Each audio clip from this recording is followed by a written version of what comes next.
Bueno, vamos a ver cómo nos queda de hermoso el gráfico entonces. Todo gráfico arrancaba con el eje X y el eje Y. De esta no zafamos. Este era -3, perdón. Acá lo escribí mal yo. Parece un 3 con... Bueno. Estas raíces las marcábamos en el eje X. Tengo como raíz el 1, lo marco acá, el -1 y el -3. Acá quédense tranquilitos que como la parte anterior de esta factorización es tan larga, la parte del gráfico se hace más rápido. ¿Sí? No es necesario que busquen números entre los intervalos, ni mucho menos. ¿Qué pasa con este tipo de funciones? Que aparte de las raíces yo ya tengo otro punto, que es porque justamente este tipo de funciones no se puede sacar factor común, entonces hay otro dato que me da el ejercicio. ¿Qué es este? Si se acuerdan, ese último número que quedaba solito se llama término independiente o ordenada al origen y se enmarca sobre el eje Y. Entonces también tenemos ese dato. En el eje Y, donde dice 3, va a haber otro punto del gráfico. ¿Sí? Entonces, ¿qué va a pasar con el gráfico este? Ya sabemos una parte cómo va a ser. Va a ser así. Porque tengo que unir siempre esa ordenada al origen con las raíces que están cercanas. No puede ser de otra forma esa parte del gráfico. Podrían, sí, hacer algo así. No, capaz uno dice, bueno, lo quiero hacer así yo. Está bien, porque es un gráfico aproximado, es lo que vengo recalcando siempre. No tiene que ser exacto, no lo podemos hacer exacto porque no sabemos cuál es el punto más alto. Pero sí o sí, esos 3 puntos tienen que estar conectados. ¿Cómo sigo el gráfico, no? ¿Qué pasa por acá? ¿Qué pasa acá? Me fijo. Estas raíces. La raíz 1, que es la que tenemos acá, aparece 2 veces. Y el 2 es un número par. Y si se acuerdan, cuando era par decíamos que rebotaba el gráfico. Entonces, si el gráfico viene para arriba y llega a 1, y el 1 es par, entonces rebota, es decir, el gráfico se va por donde vino. Si venía de los positivos, vuelve a irse para los positivos. Vamos con -1. -1 aparece una única vez, entonces es impar. Y si es impar, traspasa. ¿Qué quiere decir? Si acá lo tenemos en la parte de arriba, llega a -1 y tiene que cruzar sí o sí el eje X, es decir, tiene que ir para abajo. ¿Cuán abajo? Bueno, se fijan ustedes. Pueden hacerlo más cortito, pero tiene que ir para abajo. Hasta la otra raíz, -3. Me fijo acá. Aparece una única vez, lo mismo, es impar, tiene que traspasar. Entonces, si venía en la parte de abajo y llegó al -3, que es impar, tiene que ir para la parte de arriba. Y ahí me quedó el gráfico. ¿Cómo lo hacen? O sea, digamos, no tiene que tener estas medidas.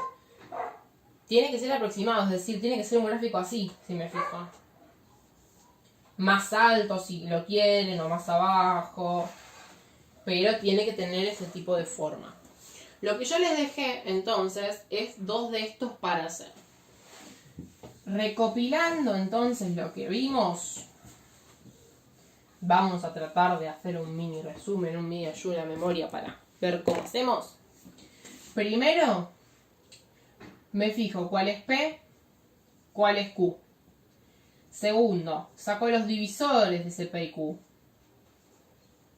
Tercero, armo todos los P dividido Q posibles.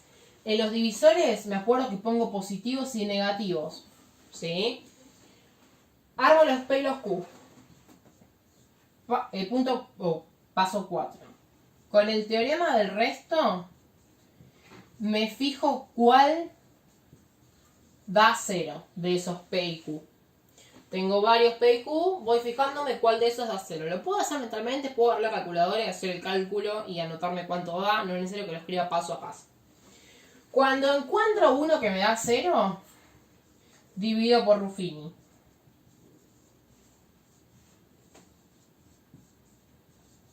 Una vez que dividí por Ruffini, me fijo qué me queda. Es decir, esto de que hicimos en el video anterior de empezaba con x4, me quedó x3, bueno. Me fijo qué me queda y vuelvo a repetir el mismo paso con ese nuevo polinomio que se me armó.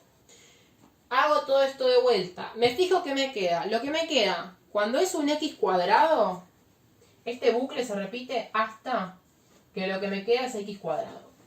Si yo acá le pusiese x a la quinta, por ejemplo, lo hacemos una vez, el que está acá va a quedar con x a la cuarta, porque le bajábamos una vez el número.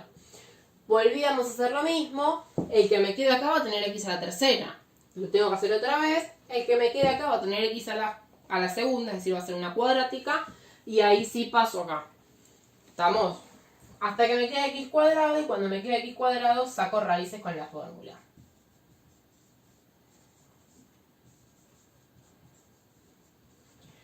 ¿Cuáles van a ser las raíces del polinomio? Las que me dieron 0 y que usé para dividir, y las que saqué con esta fórmula. Esas van a ser las raíces del polinomio.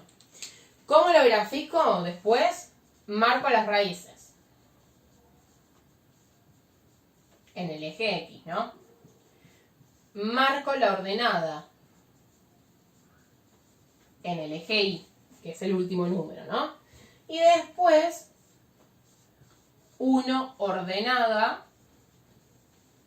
con las dos raíces que estén cerca, ¿sí? Con las dos que estén más cerca, tanto la izquierda como la derecha.